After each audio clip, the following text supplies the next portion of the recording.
Þá það 4. dagskrárliður fjárhagsáætlun Akureyrarbæjar 2017-2020 framkvæmdaáætlun. Bæjarfulltrúi Gunnar Gíslason D-lista hefur óskað eftir umræðu framkvæmdaáætlun 2017.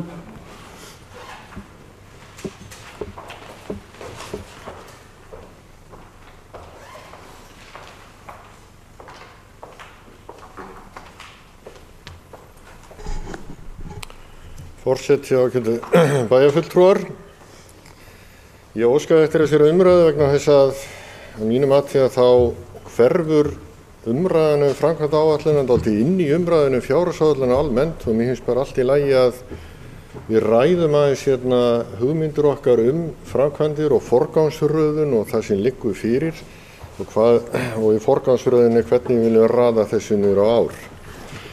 Nú nokkuð ljóst að það hafa orðið heilmikla breytingar og liggja fyrir breytingar á áætlunni sem við samþykktum fyrir ári síðan. Því að miða við þá áætlun sem var samþykkt í fyrra, þá var gert ráð fyrir framkvæmdum að upp að 760 milljónir á þessu ári, á næsta ári, 2017. En núna sýnist mér, miðað við þau drög sem að ég með í höndum, að þessi gert ráð fyrir 925 milljónum við framkvæmdir. Það gert ráð fyrir 789 milljónum árið 2018 en ekki 295. Það gert ráð fyrir 895 milljónum árið 2019 en ekki 150 milljónum. Allt þetta hlýtur að vera, þegar ég horfi, og nú ég bara að horfa á fasteignahlutum, framkvæmdir þar. Allt hefur þetta áhrif á rekstur, vegna þess að það má segja að 10% af þessari upphæð komi beint inn í rekstur sveitarfélagsins á hverju ári. Þannig að ég velti svona fyrir mig hvort að meiri hlutin sé búinn að velta því meðal annars fyrir sér hvernig þetta verður tekið inn í reksturinn. En það eru fleiri mál sem að mér eru hugleikin í þessu. Ég ætla að byrja á því að fagna því að það á að byggja íbúðir fyrir fatlaða í stað Jörfabyggðarinnar, sambýlisins þar, sem ég held að sé bráðnauðsynlegt verkefni.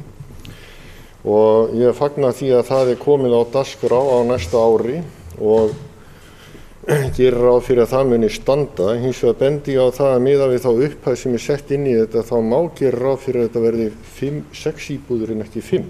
Og það geti verið gáfulegt að byggja þarna 6 íbúðir en ekki 5 eins og ráðgert í þessum áætlunum sem fyrir liggja.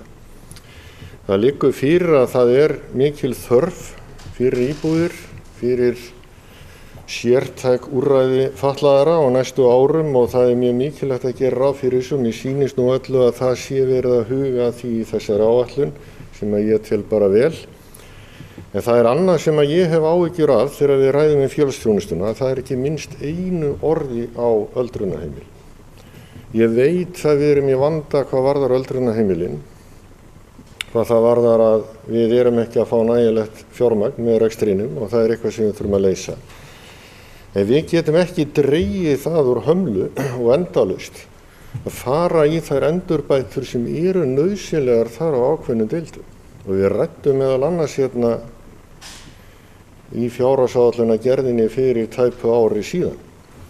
Þannig að ég ætla að leggja það inn í þessa umræðu að menn skoði það að gera ráð fyrir því að þurfa að fara í endurnýjun á öldrunarheimilunum á næstu 3 árum að minnstakosti. Spurning hvernig við röðum upp. Ég held að það sé algjörlega ótækt að hafa þetta ekki inni. Það tel ég bara ábyrgðarlaust miðað við þá stöðu sem að þarna Það svo aftur annað mál í hversu mikla framkvæmdir við förum og hversu mikið við fáum frá ríkinu til að mæta þessum framkvæmdum. En það liggur fyrir samt sem áður að það hægt að fá töluverðar upphæðir inn í þessar framkvæmdir. Annað sem ég ætla að nefna listasafnið. Nú erum við að gera ráð fyrir því að það verður 200 milljónir á næsta ári og 200 milljónir á þar næsta ári. Og ég hef áhyggjur af þessu að við séum að setja þetta í forgang meðal annars vegna þess að hér ekki minnst heldur á skíðalyftu í Hlíðarfjalli. Við erum í viðræðum til dæmis við vini Akureyrar aðkomu þeirra að því að setja upp lyftu í Hlíðarfjall sem mun gjörbreyta svæðinu. Og ég hef nú ekki hitt marga sem að mæla gegn því að fara í þá framkvæmd eða draga úr því að það skipti bara verulegu máli fyrir okkur hvað varðar notkun á þessu svæði, bæði vetur og sumar, að hafa slíka lyftu sem að færi upp undir brún. Og þá ég að tala stóllyftu. Þetta til dæmis eitt atriði sem að hvergi minnst á í þessari áætlun og ég tel að við þurfum að gera ráð fyrir þessu inn í okkar áætlunum. Mér finnst alveg frálegt ef að við getum fengið alltaf þriðjungi þessa kostnaðar í styrkjum í gegnum vini Akureyrar, annað en að við hugsum mjög vandlega það hvernig við ætlum þá að hafna því ef að það meiningin. Þannig ég bara legg þetta hérna inn í umræðinu og vil fá svona smá umræðu það hvernig menn sjá þetta fyrir sér. Ef ég á að velja þarna á milli, bara sjálfur, prívat og persónulega, þá myndi ég færa listasafnið aðeins til og fara í lyftuna og undan. Því ég tel að það muni skila miklu meira til samfélagsins heldur en listasafnið. Ég ætla ekki að vera að gera lítið úr nauðsyn þess að fara í endurbætur á listasafninu eins og margoft hefur komið hérna fram, þá erum við bara hreinlega ekki sammála það hversu víða mikil sú framkvæmd á að vera. Og það ekki búið að samfæra mig það að það borgið sig að byggja þessa tengibyggingu milli Mjólkursamlagsins gamla og Ketilhússins til þess að ná þeirri, við skulum segja, þeirri dýnamík sem þarf að mati þeirra sem vilja þetta inn í safnið. Þá sýnist mér vera hérna nýri liður sem að ég svona velti fyrir mér hvernig kemur inn og það Nökkvi samningur, þar eru komnar inn 90 milljónir, sýnist mér. Og þessar 90 milljónir eru tilkomna vegna þess að það náttúrulega talið að það hús sem þarf að reisa á þessu svæði kosti, hlýtur að vera áætlun upp á 150-200 milljónum miðað við þær hugmyndir sem menn eru með og allt góðu með það því að málið náttúrulega það að það ekki hægt að setja hvaða hús sem niður á þennan stað, hann það ábyrrandi í bæjarmynd Akureyrar. Það alveg ljósmál að þarna þarf að vera með, þarna þarf að ríkja ákveðið metnaður og það þá bara spurning hvernig við leysum það. Þetta hefur hins vegar ekki fengið að mínu viti, eða samkvæmt minni vitneskju neina efnislega umfjöllun að miklu marki inn í stjórn fasteigna. Og það verður bara fróðlegt að vita hvernig þetta kemur inn og hvernig við ætlum að kynna þetta því að þegar við komum inn í fjárhagsáætlunina sem slíka þá þetta bara ein tala á blaði og við erum ekkert búin að taka efnislega umræðu það hvernig við viljum fara í þetta mál.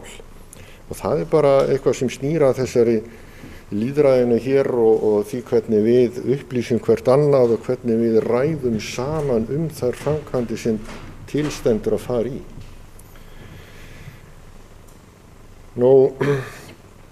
Síðan samgöngumiðstöðin, hún ennþá hérna inni.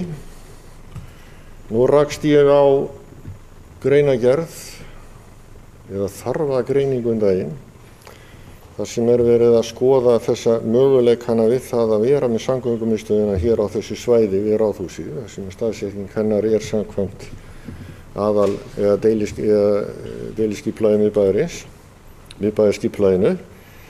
Og þar eru svona setta fram ákveðnar efasemdir það að þetta gangi almennilega upp miðað við þær áætlanir sem eru uppi og dregnir fram bæði jákvæðir og neikvæðir punktar varðandi þessa staðsetningu.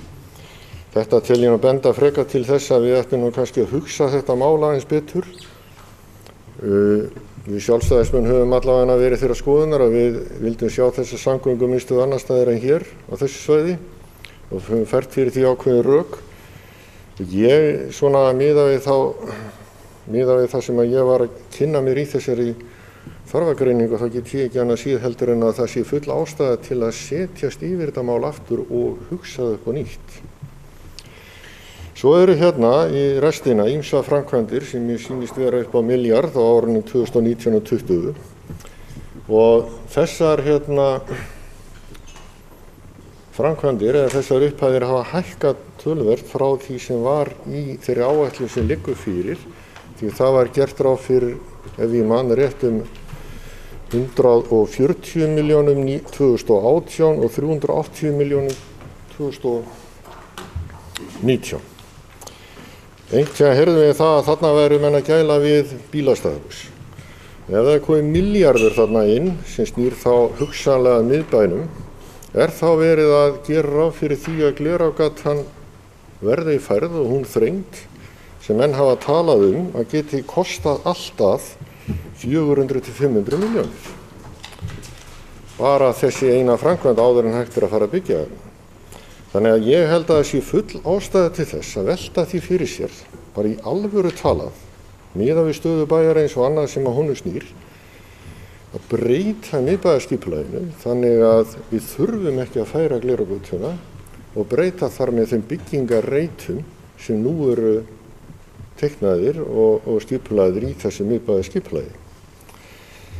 Nú, þetta er það sem að við getum lesið út úr framkvæmdayfirliti og framkvæmdaáætlun 2017-2020 eins og mér skilst að það hafi verið samþykkt í stjórn fasteigna í morgun. Ef ég fer einhverju leyti með rangt mála þá reikna ég með að verða leiðréttur hér á eftir og óskapar eftir því að fá umræðum mörg af þessum atriðum sem ég nefnt hérna. Ég vil líka svona aðeins velta upp framkvæmdi varðandi gatnagerð við árið 2017. Ég fagna því nú reyndar að þá að kláruna hljóðvegg við Borgarbrautina. Drottningarbrautarreiturinn sem slíkur að taka töluvert til sín. En ég tek líka eftir því að þarna er búið að setja inn líka okkar hlut í stígnum inn að Hrafnagili, sem eru framkvæmd í öðru sveitarfélagi upp á 40 milljónir og þar stendur malbygg. Það er semst þá verið að gera ráð fyrir því að við förum í þessa framkvæmd með fyrir sveit sem að getur að mörgu leyti verið jákvætt framtak. Ég svona velti þá fyrir mér að það er ekkert gert ráð fyrir því að stíga nokkuð skref varðandi bryggjur, leiktæki, frágang og brú á þessum stíg sem nú er komin og ég svona spyr bara hvort það sé ekki ástæða til þess að svona reyna að ljúka þeim framkvæmdum fyrr en seinna. Ég geti haldið svo sem lengi áfram að tína svona eitt og annað til en ég tel að þetta sé nægjanlegt frá mér í bili og vil þá bara koma upp aftur og ég vildi gjarnan svona fá einhver viðbrögð meirihlutans og þá jafnvel minnihlutans við þessum þáttum sem að ég hef aðeins imprað hér á. Ég fer ekkert mjög ítarlega í þetta en það eru ýmsar aðra framkvæmdir í þessar áætlun sem ég tel jákvæðar eins og þessar breytingar í skólanum sem snúa til dæmis að því að setja felliveggi sem ég held að sé til mikilla bóta fyrir skólastarfið og hjálpi til við að takast á við verkefni sem þar eru. Á öðru leyti þá læt ég þetta duga í bili. Takk. Bæjarfulltrúi Gunnar Gíslason hefur lokið máli sínu. Orðið er laust.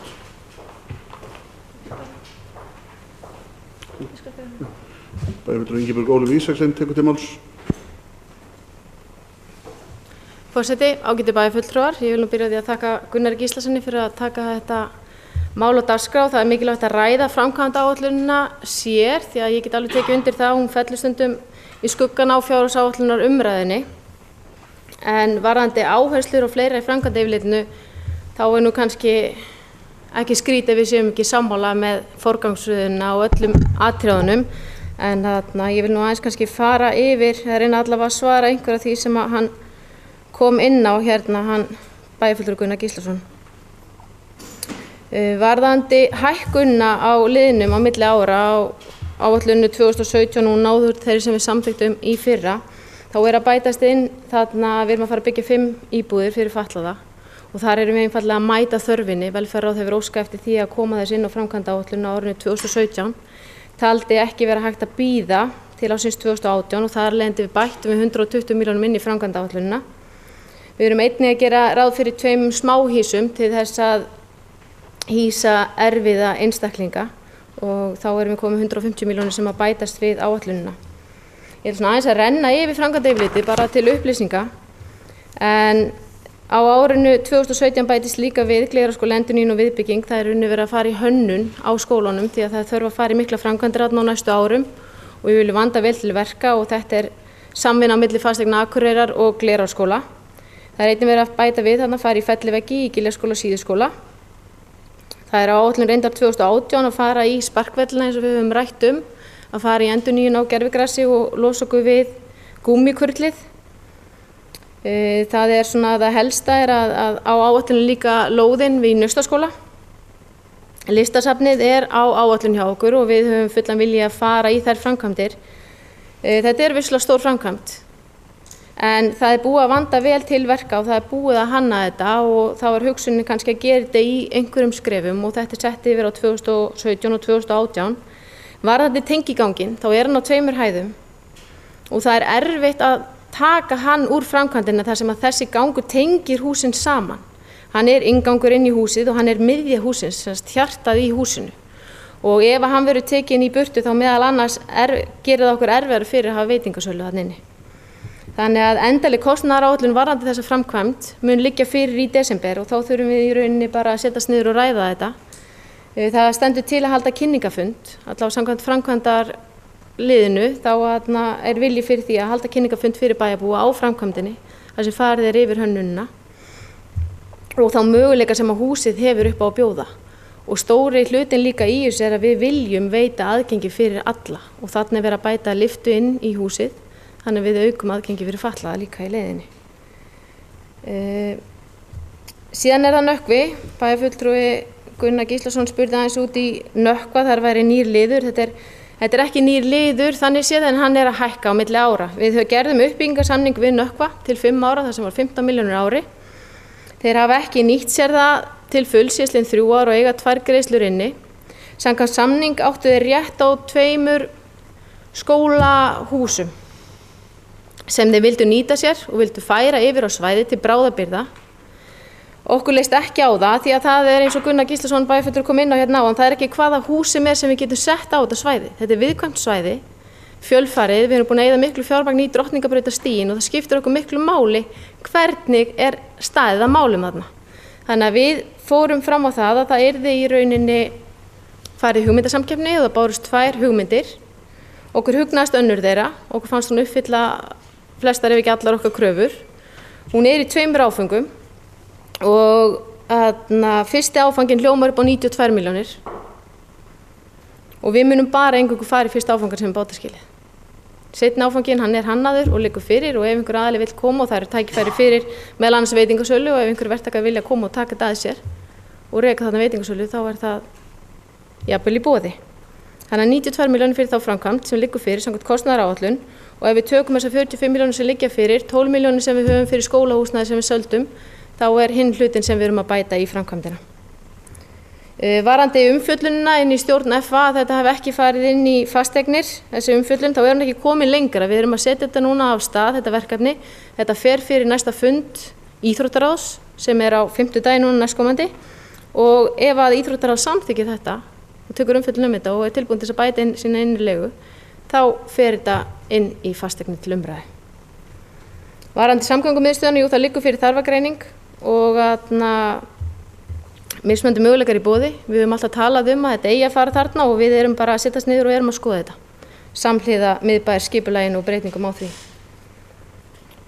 Varðandi upphæðirnar, hvernig þær hafa breyst árið 2019 og 2020, þá erum við hreinlega að gera ráð fyrir 500 milljónum í framkvæmdir. Við erum ekki búin að eyrnamerkja þær neitt sérstaklega, þess að við viljum sjá hvernig þörfin er eins og kemur í ljós núna þessu ári.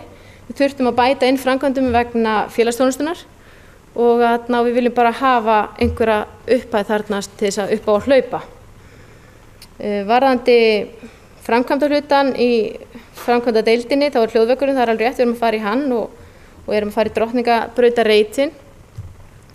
Varðandi Eyjafjarðarsveitar stíginn, þá er það líka eitthvað sem er ekki búið að negla niður, það er gert ráð fyrir sig í áætlun.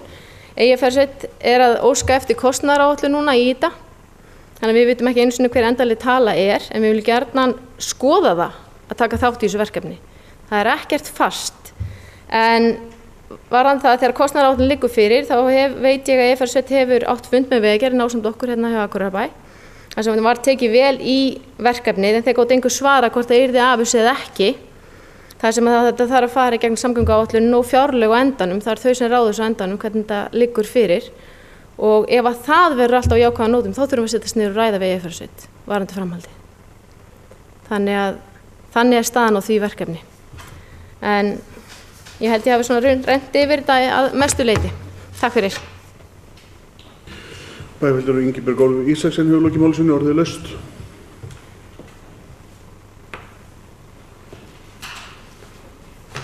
Bæjarfulltrúi Logi Már Einarsson hefur beðið um orðið. Forseti, ágætu fundarmenn. Mér finnst þetta ágætlega hugsað hjá bæjarfulltrúa Gunnari að taka þetta sérstaklega upp og ræða þetta aðskilið. Þetta er auðvitað mál sem að hverfur stundum í fjárhagsáætlunargerðina og það er bara frábært. Ég er hins vegar ekki með sama gildismat og hann á hlutina oft og í þessu tilfelli er ég það nú kannski ekki endilega heldur. Í fyrsta lagi held ég að það sé mjög brýnt að efna það loforð sem að lagt var upp með 1998 held ég að klára framkvæmdir við listasafnið og gera það að fullburða safni. Ég held líka að þessi tenging yfir í Ketilhúsið sé snjöll og með þeim breytingum og ábendingum sem hafa komið meðal annars frá fulltrúa Bjartar framtíðar Þorsteini Hlyni, þá held ég að það aukist til muna þeir möguleikar sem við getum skapa til þess að fá tekjur inn á listasafnið, ekki síst Ketilhúsið og leigt það út jafnvel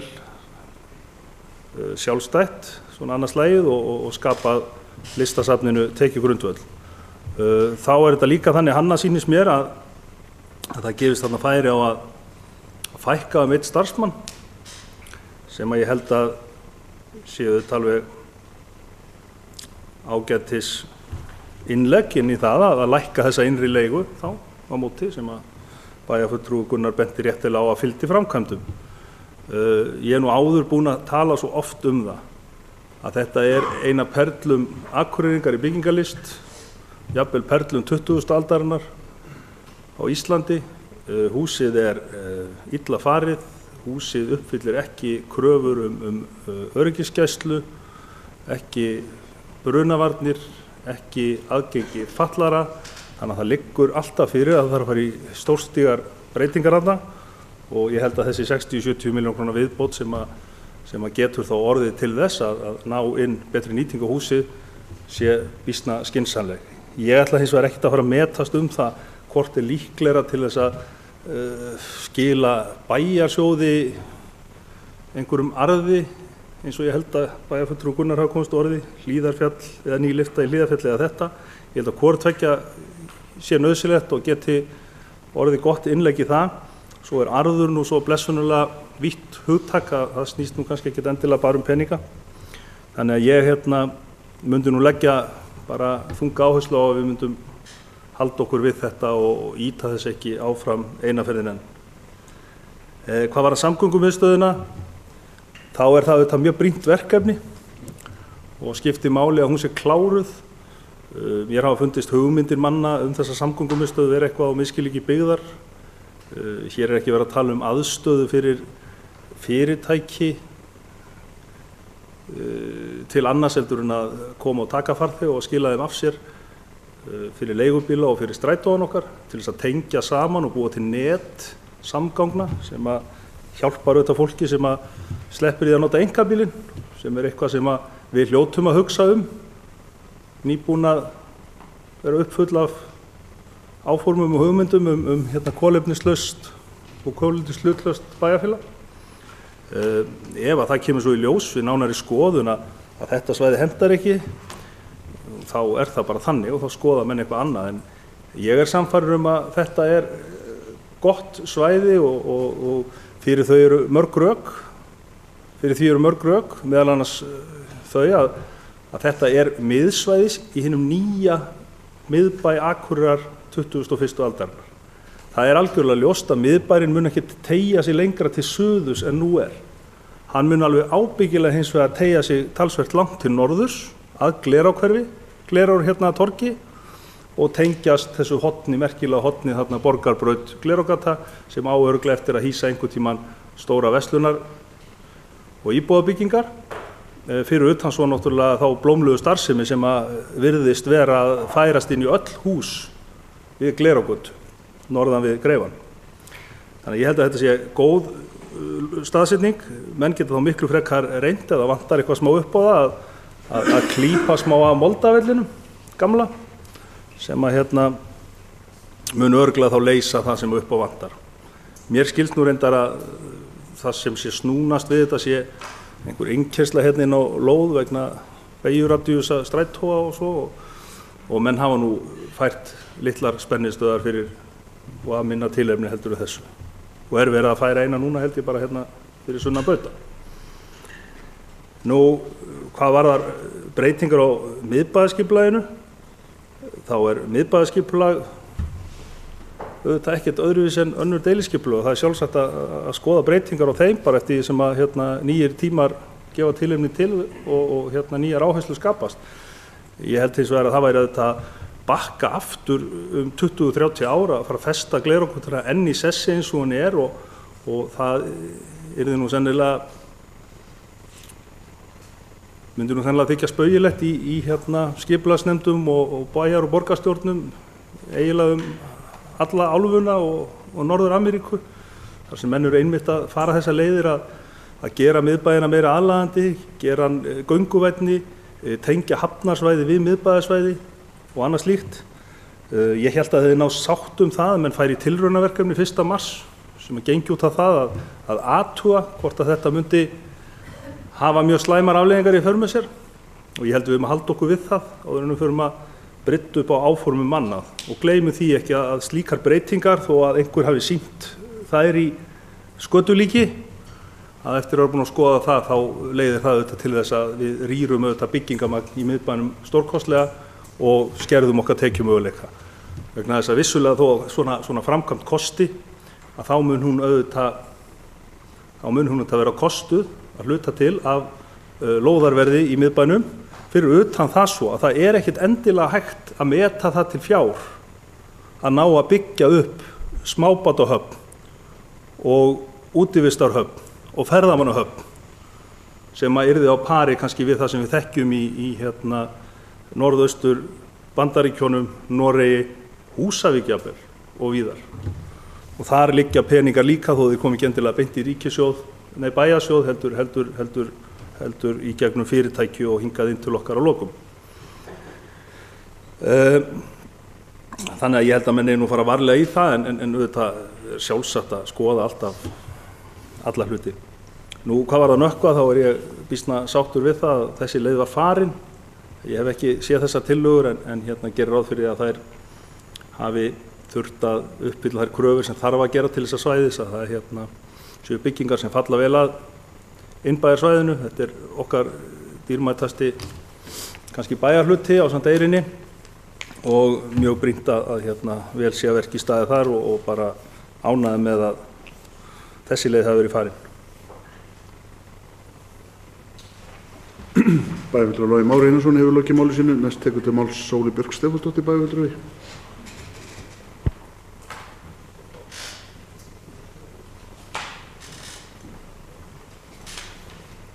Forseti ágæti bæjarfulltrúar, ég nú byrjaði að þakka og bara virkilega að þakka bæjarfulltrúa Gunnar Gíslasyni fyrir að taka þetta mál á dagskrá því ég sammála þeim sem að hér hafa talað að það gott að ræða framkvæmdaáætlunina og svona fyrir utan fjárhagsáætlunina í heild sinni. Það bara nokkur atriði sem mig langar bara svona til að koma inn í þessa umræðu.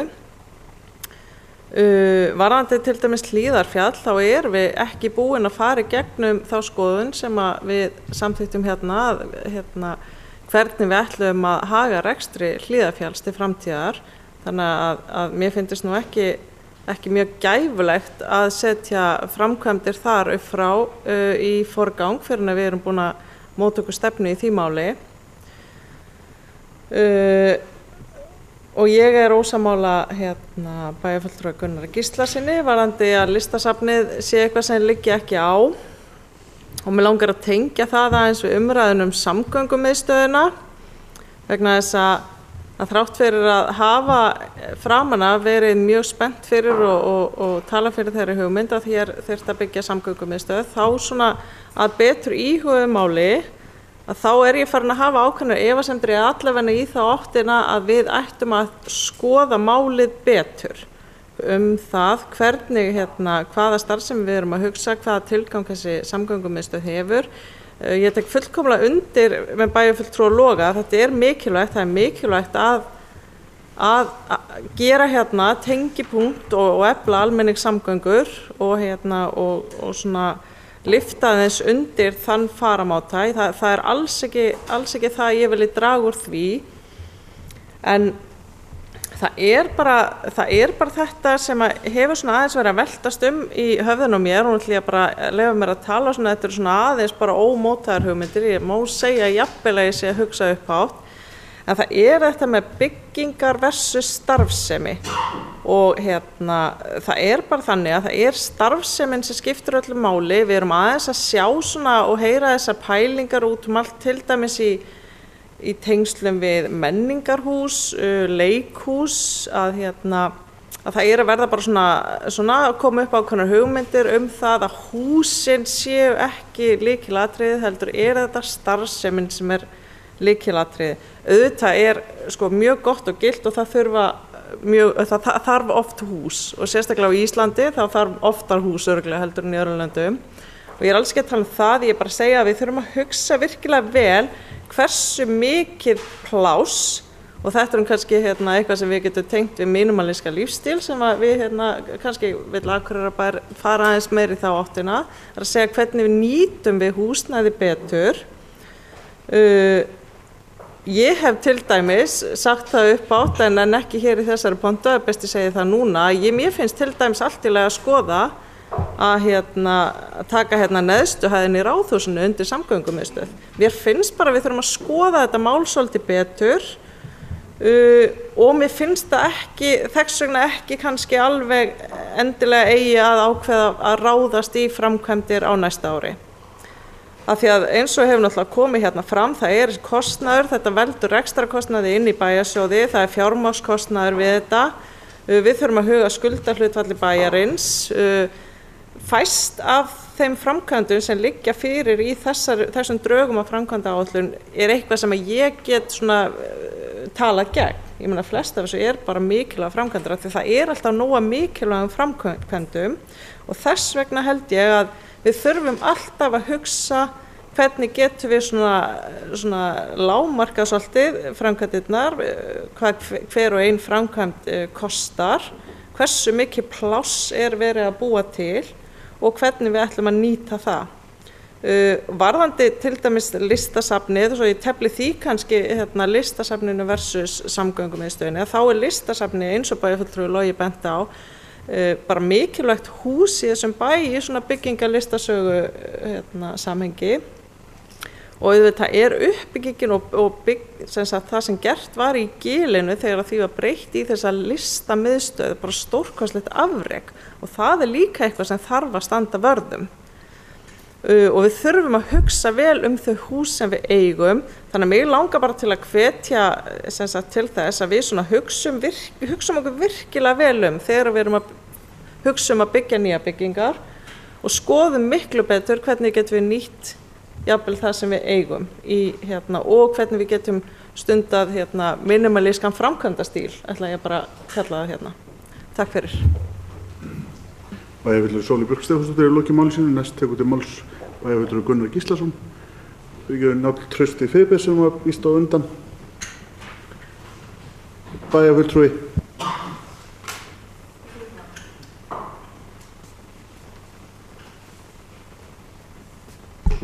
Forseti ágætu bæjarfulltrúar.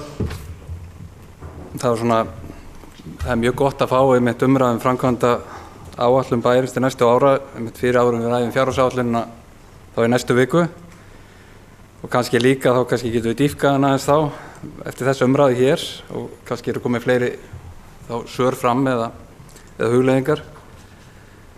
Það sem að ég svo sem áður lýsti yfir áhyggjum mínum að staðsetningu á samgöngumiðstöðinni og hef gert það frá upphafi með þegar við fórum að ræða þessa staðsetningu hérna bak við Ráðhúsið og norðan við Ráðhúsið. Fer svo sem ekki þetta nánar í það og mér sýnist þetta að vera tekið í þarfagreiningu sem var skrifuð og kom hérna til okkar í fyrir mánuði eða 2 síðan. Mér finnst nú tekið einmitt svolítið utan svona til einhver leyti til þeirra áhyggjna. Varðandi það sem við ræddum hérna í júní, það sem við ræddum að skoða ekstra úttekt og svona á mögulegu bílastæðhúsi í miðbænum. Ég man ekki hvort að var að fyrir eða seinna fundur í júní sem við ræddum þetta og bókuðum þetta.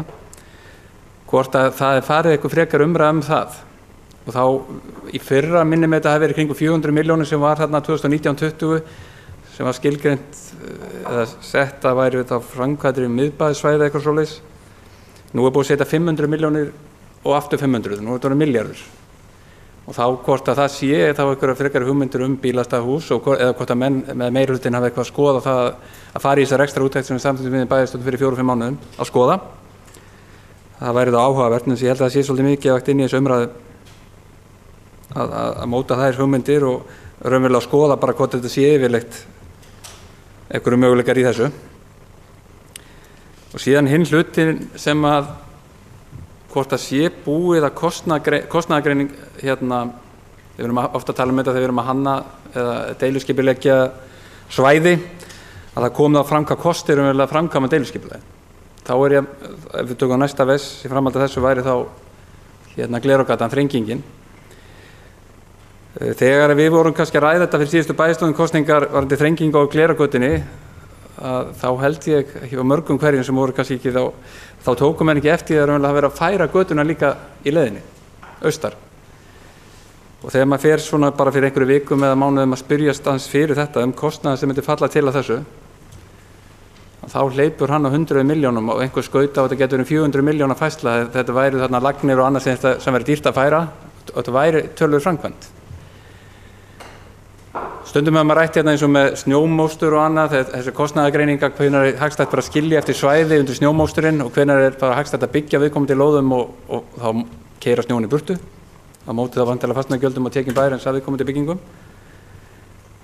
Og þá eiginlega þarna komin bara þessi kostnaðargreining á því ef það kostar einhverju 100 milljónum, það hefur verið skotið á, en ég eins og segi, hvort það held að ekki farið fram formuleg kostnaðargreining á því, hvað færslan kostar eftir þessu upplýsingar koma fram.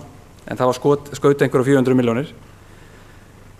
Þá hvað það þýðir raunverulega, ef við tökum þá hina hliðina, ef við gerum þetta ekki, þá að gatnagera gjöldin sem verða þá tekið til bæjarins, ef við byggjum minna á svæðinu, það er bara þessi munur á milli.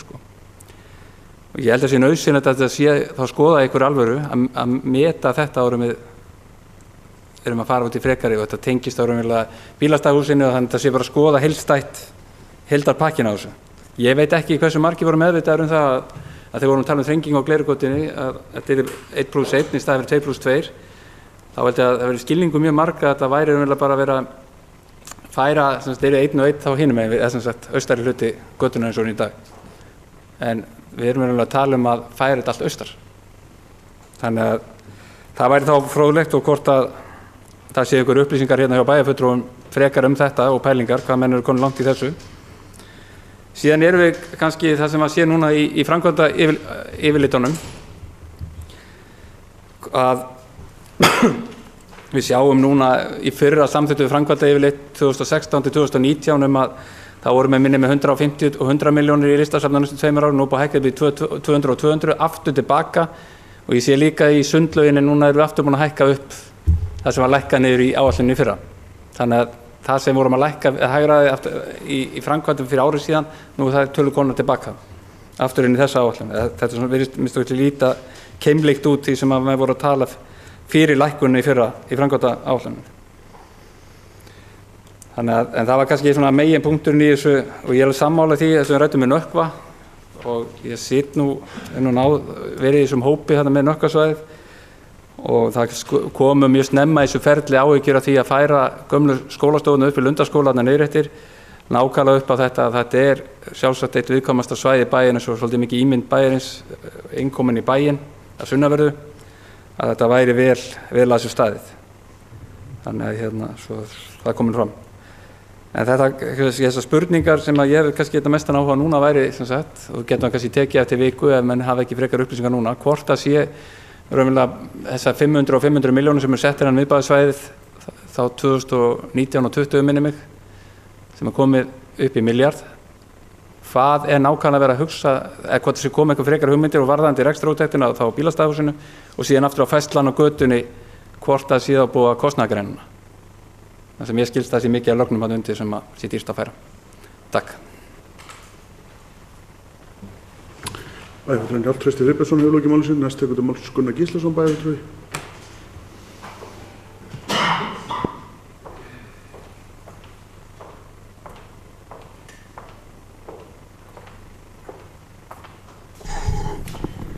Forseti, ágætu bæjarfulltrúar.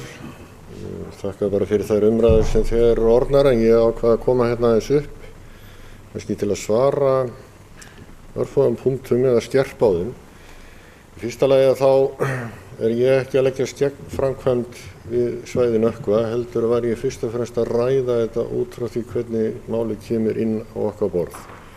Það hefði verið gott að sjá þetta svona í fasanum miklu fyrr. Mér líst vel á þessar hugmyndir sem að þarna eru komnar fram og held að það geti fallið mjög vel á svæðinu, þannig að það er ekki vandamálið. Annað sem ég langaði til að nefna líka er það að varðandi listasafnið, að þetta er stórmerkileg hús, það er alveg hárrétt og þeim ber að koma í það form að það nýtist, en við erum bara hreinlega ekki sammála það hvernig það verði best gert. Og það er svo sem hefur greinilega ekkert breyst. Það þarf að taka þessu hús í gegn og það er verið að vinna í því núna og ég veit ekki betur en að framkvæmdir standi á þessu ári yfir við að gera það einmitt vatnsheld og þar fram til götum og koma þá salnum á efstu hæðinni í gagni sem átti að verða samkvæmt gömlum hugmyndum eftir því sem ég best veit aðal sýningarsalur safnsins. Og listasafninu ber ákveðinn sess. Það er bara spurning hversu langt við göngum í því og hvenær við teljum vænlegt að gera það og í hvaða röð.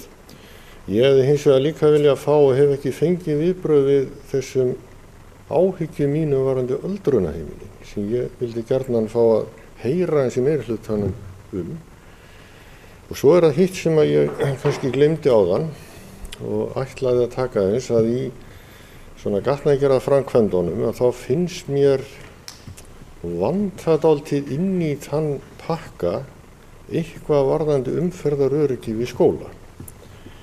Ég veit að það var gerð úttekt á umferðaröryggi við alla skólana og ég veit ekki betur en að svo úttekt sé búin að vera bara þó nokkur ári í vinnslu. Síðast frétti af henni í höndum skipulagsdeildar þar sem átti að taka hana fyrir.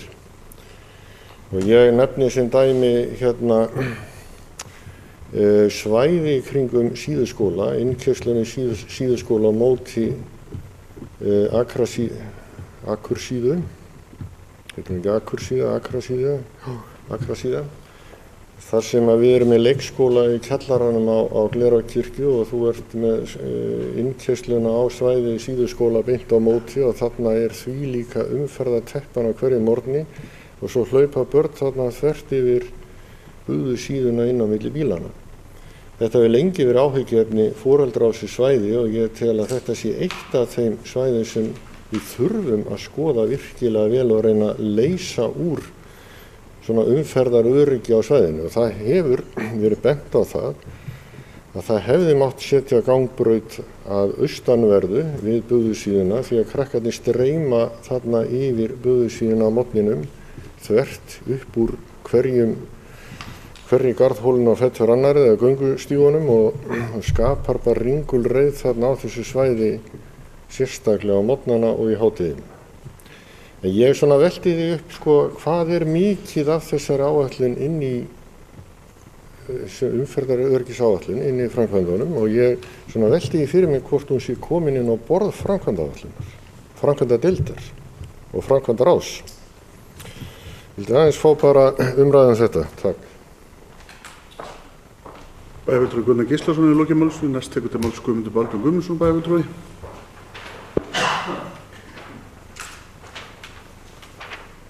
Forseti, ágætu bæjarfulltrúar. Ég vil kannski byrja á því að taka undir með mönnum að þessar umræður hér framkvæmda áætlun eru að mínum mati mjög góðar og ég held að við ættum bara að taka upp þann síð að hafa þetta svona í framtíðin, að við værum að reyna að taka hér áður en við klárum fjárhagsáætlun að taka umræður framkvæmdina eins og það oft drukna í umræðum fjárhagsáætlun, þannig ég held að þetta sé bara því besta mál að hafa þetta með þessum hætti. Þá líka getum við svona tekið aðeins umræðum þetta. Jú, þetta er náttúrulega að fara fyrir bæjarráð núna á fjárhagsáætlunin í heild sinni, að fara fyrir bæjarráð á 50 og verður tekinn til fyrir umræðu hér á þriðjudaginn eftir viku.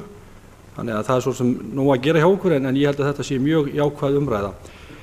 Nokkrir punktar hafa komið fram sem að svona kannski menn hafa verið velta fyrir sér og menn rætt fram og tilbaka.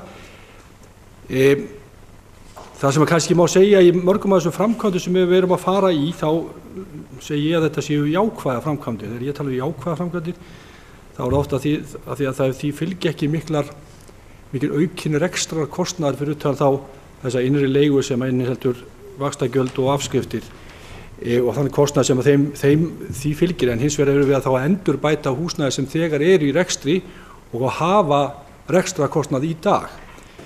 Ég tek sem dæmi listasafni. Jú, við vissum erum að bæta þarna verulegi og það hafa komið fram góðar hugmyndir það hvernig við getum nýtt þetta sem best og við ræddum það nú bara hér í bæjarráðum daginn að við myndum taka fljótlega, og það er búið að setja það á verkefnalista hjá okkur, að taka fljótlega fund þar sem að við svona förum aðeins yfir þessar tillögur sem komin og svona ræðum okkur niður á það hvernig við viljum nákvæmlega sjá þetta framtíðar safn okkar, og ég held að það sé bara mjög gott og jákvætt.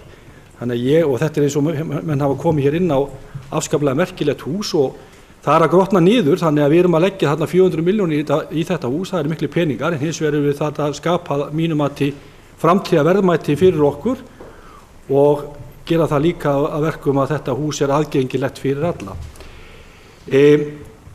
Gunnar bæjarfulltrúi talaði öldrunarheimilin og það er rétt hjá honum að það er ekki gert ráð fyrir framkvæmd vegna öldrunarheimilina. Það er hins vegar gert ráð fyrir í fasteignum Akureyrar 500 milljónum árunum 2019 og 2020 sem er ekki búið að eyrnamerkja. Og það er kannski pínur til misskilningur því sem að framkom hjá bæjarfulltrúi Njáli að þetta er ekki sambærilega tölur eins og var verið að tala 180 milljónir og 380 milljónir sem var settir inn á framkvæmda áætlun vegna miðbæjarins, en þær tölur er ennþá inn í framkvæmda áætlun framkvæmdaráðs, sýnist mér. Það er með það skjöl sem ég var að lesa, þá voru 200 milljónir, 400 milljónir og 400 milljónir árinu 2018, 19 og 20, þannig að það liggur milljarður inni í miðbær og síðan erum við með annað milljarð sem við erum ekki búin að eyrnamerkja í fasteignum Akureyrar.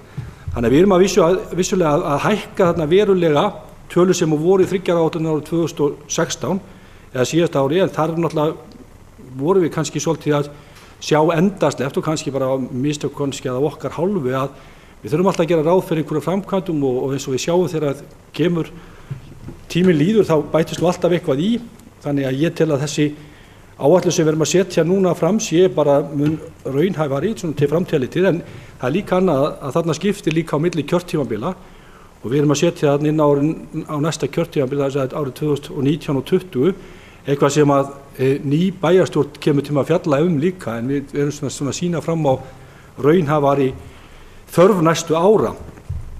Ég held að eitt af því sem að við höfum verið að ræða bílastæðahús og það hefur verið rætt hér í þessum umræðum hvar við sjáum þetta bílastæðahús fyrir og hvernig sú vinna er.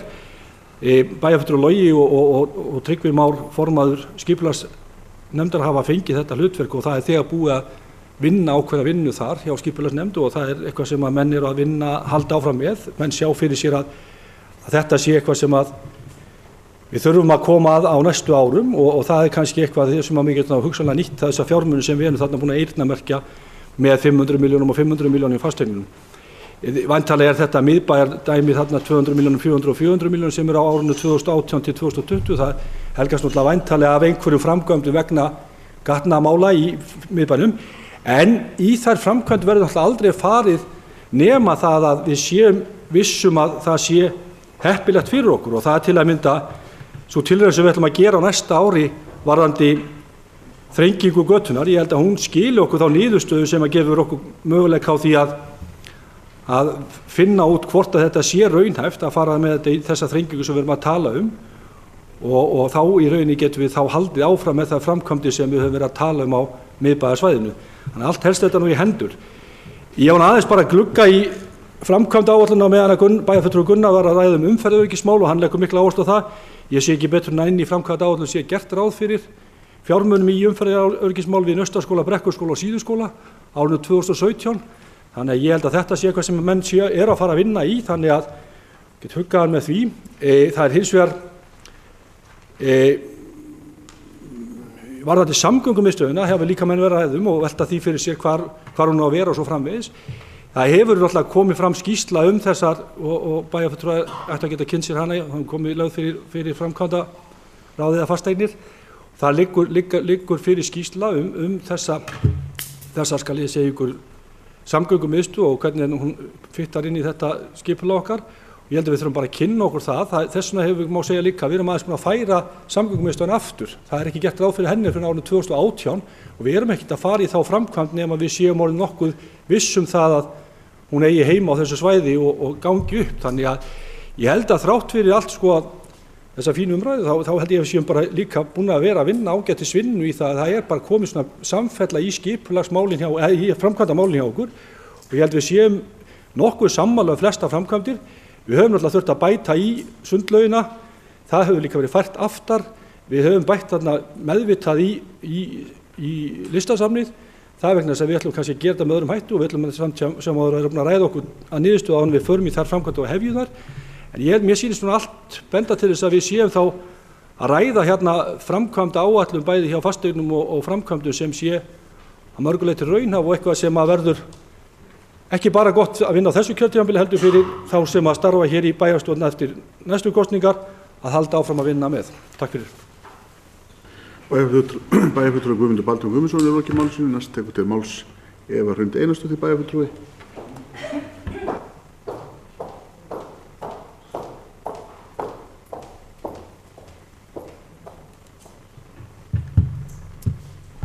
Forseti og ágætu bæjarfulltrúar.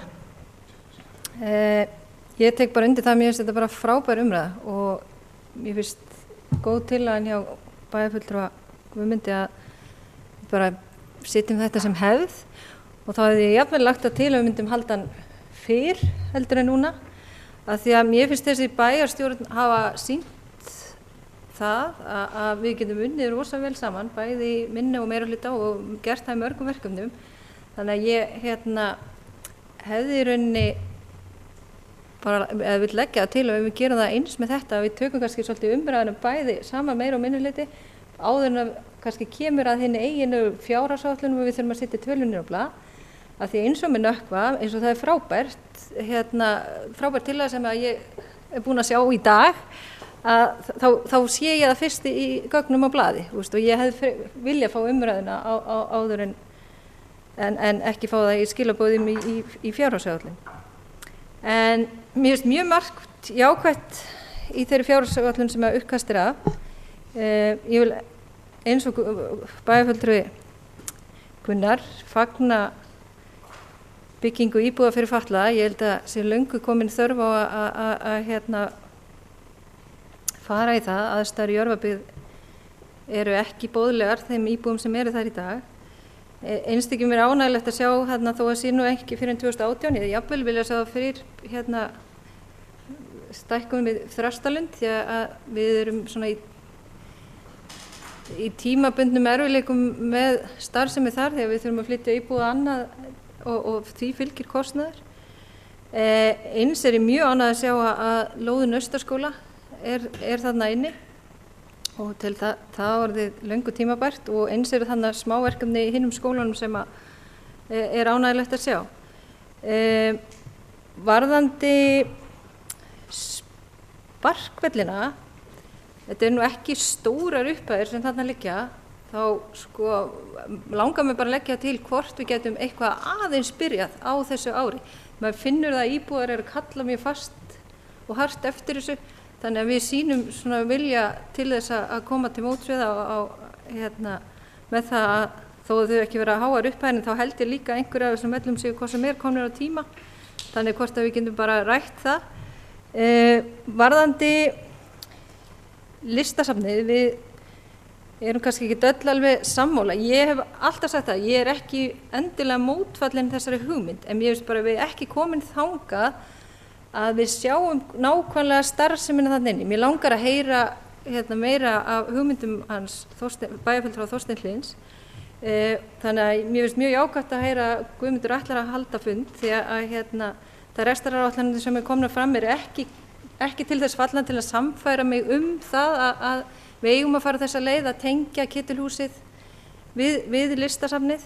En ég hef alltaf talað fyrir því og ég held við öll hér inni að það þarf alltaf að fara í endurbætur á listasafnið og koma salnum í notkun og passa það að það sé ekkert að skemmast þarna.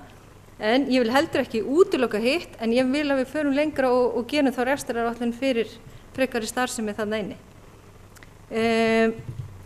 Að því það var aðeins komið inn á umferðaröryggi við skóla, þá hef ég líka áhyggjur af umferðaröryggi á Tryggvabrautinni. Nú veit ég ekki alveg hvar það stendur innan framkvæmdadeilda, en ég hef sjálf séð keyrt á barn á Tryggvabraut og þannig ég hef verulega áhyggjur að umferðin hefur aukist gríðarlega. Þannig starfsemi fyrir börn, þannig eru örugglega 400 börn að æfa í dans. Síðan er þarna náttúrulega heilsurækt líka komin og það eru komin mikil starfsemi þarna við þessa götu. Þannig að það er spurning hvort að ég geti fengið svör við því hvar þær, ég veit að það er nefnilega konar hugmyndir fram, bara hvað það er í forgangsröðinni.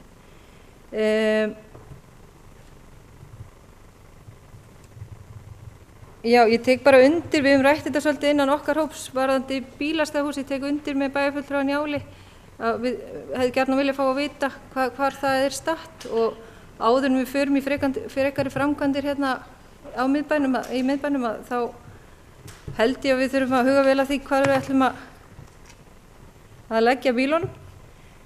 En eins og ég segi, mér finnst margt jákvætt, en auðvitað getum við ekki alltaf verið 100% sammála, en eins og ég sagði upphæðu þá legg ég til að við myndum byrja þess að vinna aðeins fyrir og hafa samtalið með meira og minni hluta, því að það hefur reynst vel og ég held að við getum öll verið sammála það. Bæjarfulltrúi Eva Hrund Einarsdóttir hefur lokið máli sínu. Næst tekur til máls bæjarfulltrúi Sigríður Huld.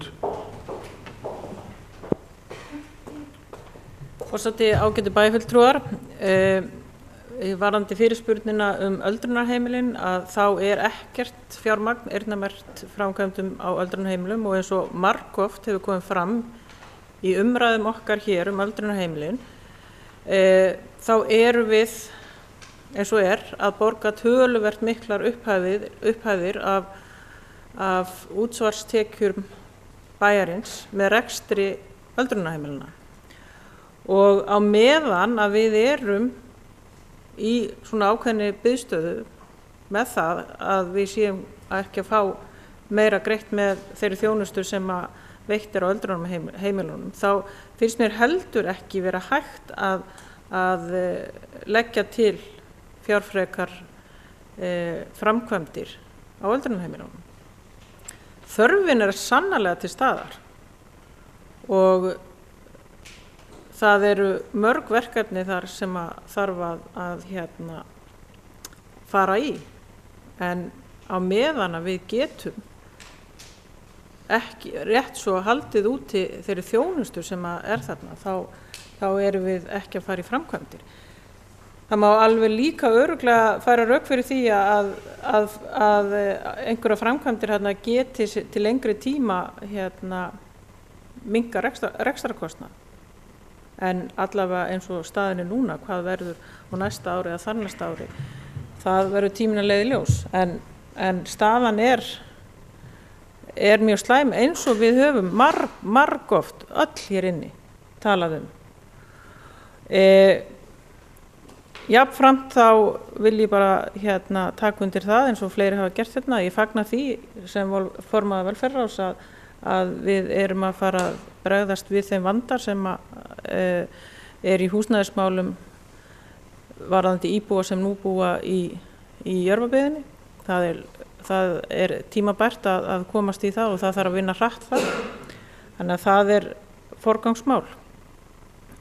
En að öðru leyti þá bara tekið undir það sem aðrir bæjarfulltrúar hafa nefnt hérna, að þessi umræða er fín og bara held að það sé eitthvað sem við ættum að þá muna að ári að taka þessa umræðu aðeins fyrr en við erum að gera núna og í sameiningu, og því að eins og bæjarfulltrúi Eva kom fram í máli hennar hér áðan, að þá hefur þessi bæjarstjórn oft á tíðum unnið mjög vel saman og það er eitthvað sem við viljum að við höldum áfram að gera. Takk fyrir.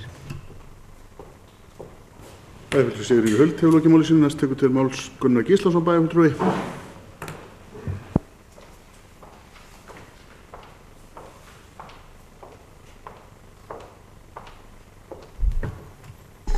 Forseti ágætu bæjarfulltrúar, það er gott að vera málshefjandi, kemst maður oftar upp. Ég ætlaði aðeins að, það er nokkur atriði sem ég ætlaði að bregðast við. Í fyrsta lagi kom fram hjá bæjarfulltrúa Guðmundi Baldvin að það væri gert ráð fyrir fjármagni vegna umferðaröryggismála við skóla. Þetta eru 5 milljónir á árinu 2017 og 5 milljónir á árinu 2018.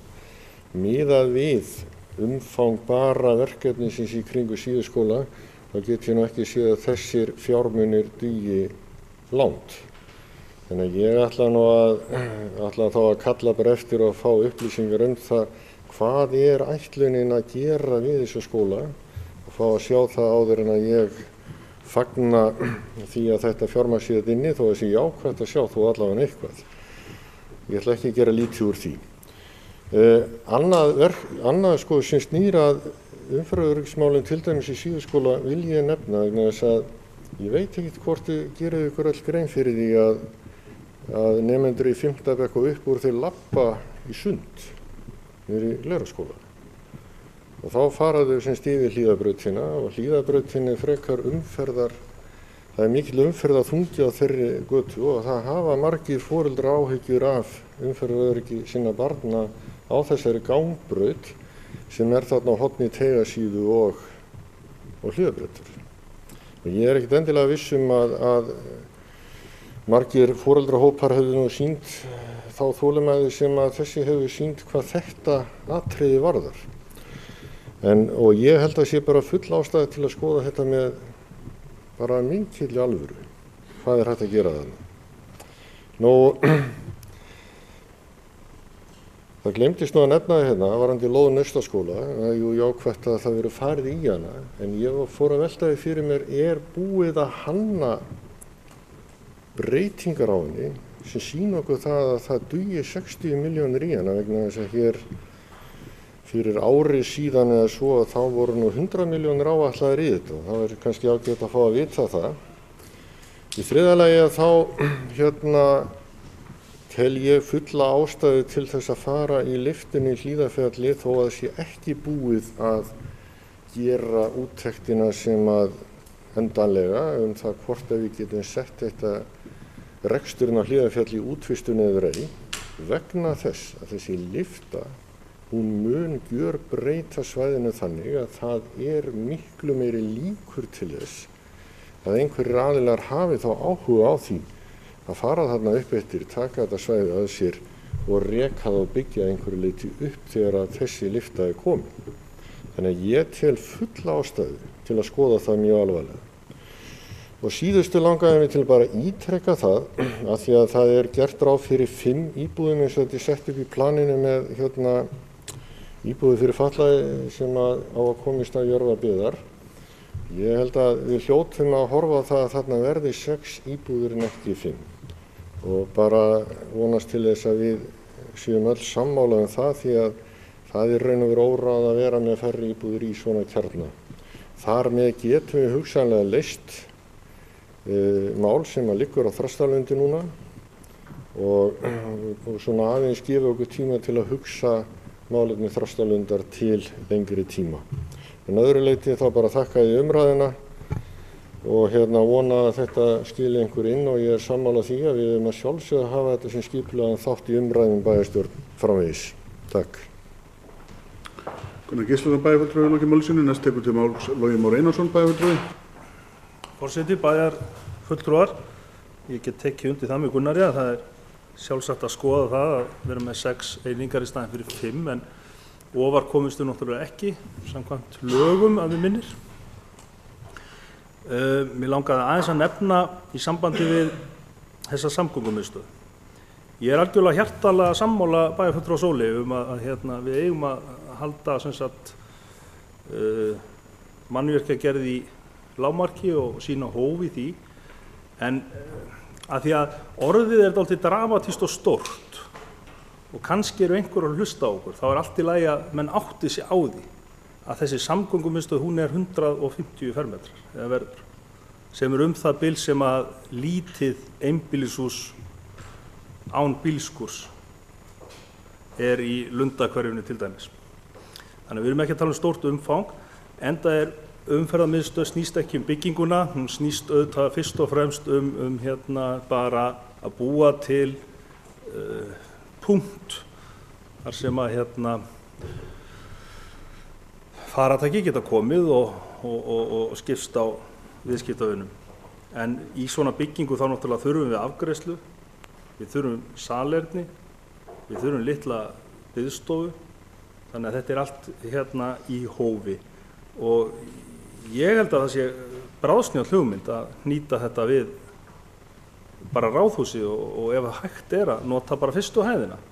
Það myndi líka hjálpa okkur á þann hátt að það myndi náttúrulega þá rýmka aðeins svæðið og fyrir utan það að það þannig að það falskt gólf á fyrstu hæðinni.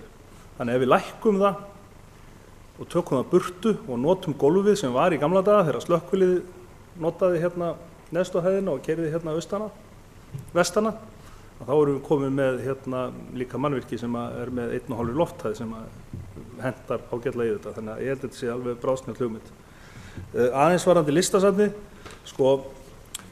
listasöfn virka oft best þar sem að þau líka bjóða bara upp á mikið mannlíf, ekkert endilega inn í sölunum heldur í kring. Og það sem að mér finnst snjallt við þessa hugmynd sem að þróaðist úr því að vera bara tengigangur og yfir því að vera tengigangur með kaffihúsi, það var auðvitað þetta sem ég nefndi áðan möguleika á að nýta þá betur austurhlutann, en ekki síður það að þetta væri þá andlit safnsins, þetta væri lifandi svæði, þetta snýr vel á móti söður og vestri og ég held að þetta gæti orðið svona einna aðdráttar afli miðbæjarins og auðvitað veitir ekkert af. Við erum farin að sjá það að hornið þarna niður á Bauta orðið ótrúlega flott og það sá enginn það fyrir kannski fyrir nokkrum árum áður en Eymundsson setti sig þar niður og svo Múlaberg hefur bætt sína aðstöðu, en nú þetta orðið eitt skemmtilegasta svæði bæjarins og ég held að þetta útisvæði með kaffihúsið þarna fyrir innan myndi bæta það mikið og gera listagilið bara enn betra en það í dag. Bæjarfulltrúi Logi Már Einarsson hefur lokið máli sínu. Næst tekur til máls Ingibjörg Ólöf Ísaksen bæjarfulltrúi. Forseti, ágætu bæjarfulltrúar, mér langar svona aðeins rétt að bregða sér spurningum sem hafa komið fram í dag. Bæjarfulltrúi Njáll Trausti var að velta fyrir sig hvort búið vera kostnaðargreina deiliskipulagið vegna breytingarinnar á Glerárgötunni. Það ekki búið að kostnaðargreina og ekki heldur búið að hanna tilfærsluna, en það búið að koma vinnunni af stað og vonandi fá við niðurstöðu í þessum mánuði.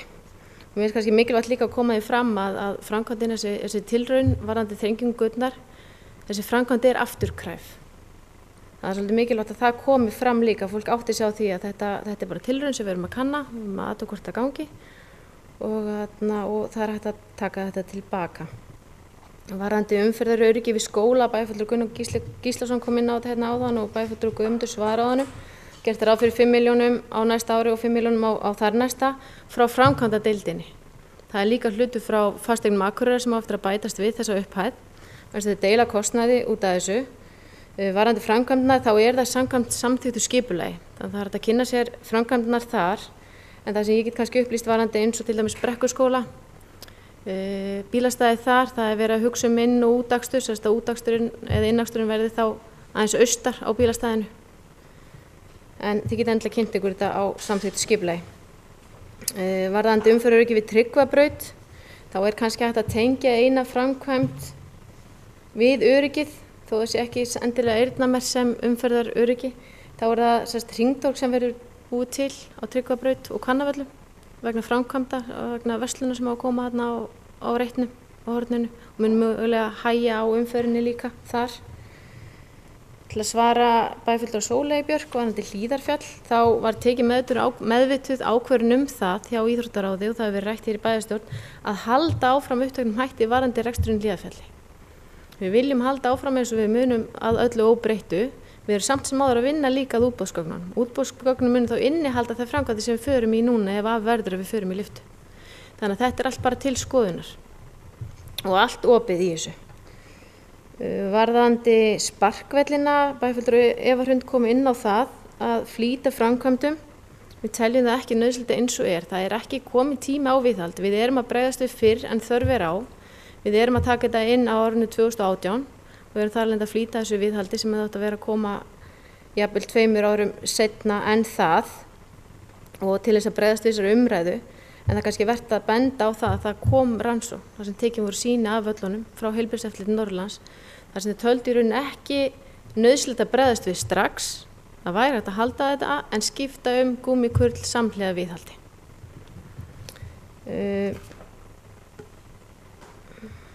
Varðandi Naustaskóla og spurningunum lóðina, hvort búið væri að hanna lóðina, það búið að hanna hana í rauninni miða við fyrri áætlun, 100 milljónar. Og það var sett strax á stað núna í morgun að skoða þá hönnun og athuga hvernig hægt að koma til móts við nýja áætlun. En ég held ég sé svona búin að fara í gegnum það flesta, en það kannski líka allt í lagi vekja athygli á þessari áætlun okkar varðandi gatnagerði því að það ekki síður háar upphæðir sem eru að koma fram í þessari áætlun.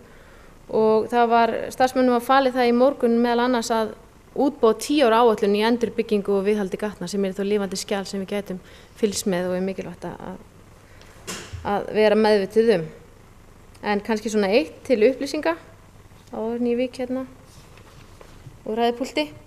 Það að við erum í rauninni að fara núna í að skipta lýsingu. Það verið að breyta lýsingu í bænum vegna breytta reglugerðna en við erum núna með 14 staurur sem þarf að eyða fyrir 2019 út af Kvikasilfri og þessi endurhönnun byggir á ljósavistarskipulaginu þar sem við erum að breyta lýsingun okkar í LED-lýsingu og það gert ráð fyrir töluverðu fjárhæðum í það núna á næsta ári. En meira var það ekki í bili. Takk. Bæjarfulltrúi Ingibjörg Ólöf hefur lokið máli sínu, orðið laust. Það sem enginn hefur kvatt sér hljóðs, þá segir þessari umræðu lokið.